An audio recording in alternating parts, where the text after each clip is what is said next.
de la Constitution nous autorise à manifester. Ce n'est pas parce que nous manifestons que nous méritons la mort. Ce n'est pas parce que nous manifestons que nous devons être abattus. À Paris, dans la capitale française, des gens ont manifesté, ont pillé, ont saccagé. Est-ce que c'est pour autant qu'ils ont été tués? Non. Aucune explication ne peut justifier la mort d'hommes, de jeunes, de nos enfants, de nos fils, de nos frères.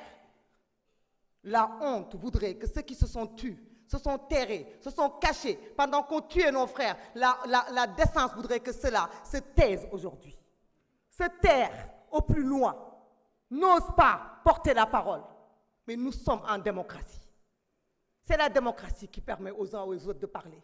Cette chère démocratie pour laquelle nos jeunes se sont battus.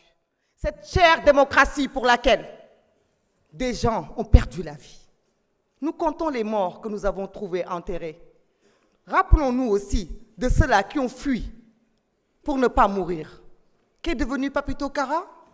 Avec d'autres dizaines de jeunes comme lui qui se sont échappés à travers la mer et qui ne sont jamais arrivés. Parlons aussi de l'imam Ndao, des gens qui ont été persécutés à cause de ce combat démocratique et qui sont morts aussi pour défendre le Sénégal. Nous ne pouvons pas avoir de complexe. Les paroles sont tellement mielleuses quand on parle aujourd'hui.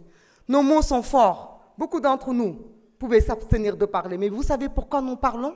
Pour entrer dans l'histoire et pour ne pas oublier. Parce que l'ADN d'un peuple, c'est la mémoire.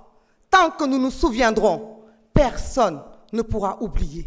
Tant que l'oubli ne nous guette pas, nous pourrons apprendre du passé. Certains nous disent l'amnistie. Vous avez pris ce qui est bon. Oui, nous avons pris ce qui est bon de cette amnistie. Parce que ce qui est bon, c'est le choix du peuple sénégalais, souverain. Un peuple ne se trompe pas. On ne peut pas jeter l'amnistie. Parce que jeter l'amnistie, c'est revenir sur la décision du peuple souverain d'avoir élu le président Bassirou Diomaye Faye, emprisonné arbitrairement. Et ça, nous ne le ferons pas, par respect au peuple sénégalais, qui a voté massivement, qui nous a donné cette majorité. Par contre, nous renions tout ce qui est mauvais de cette amnistie. Ce que vous-même n'osez pas affronter. Dites-nous ici si vous êtes d'accord que les crimes de sang fassent partie de cette amnistie. Dites-nous ici si vous êtes d'accord que les tortures fassent partie de cette amnistie. Vous n'osez pas l'affirmer. Par contre, Monsieur le ministre de la Justice, nous avons confiance en vous. Nous savons que vous rendrez justice parce que vous êtes un épris de justice. Nul ne peut nous donner de complexe. La justice sera rendue. Mais ceux qui veulent mettre dos à dos des manifestations, des pillages, des casses de voitures, des casses de magasins avec le respect de la vie humaine, je dis honte à vous.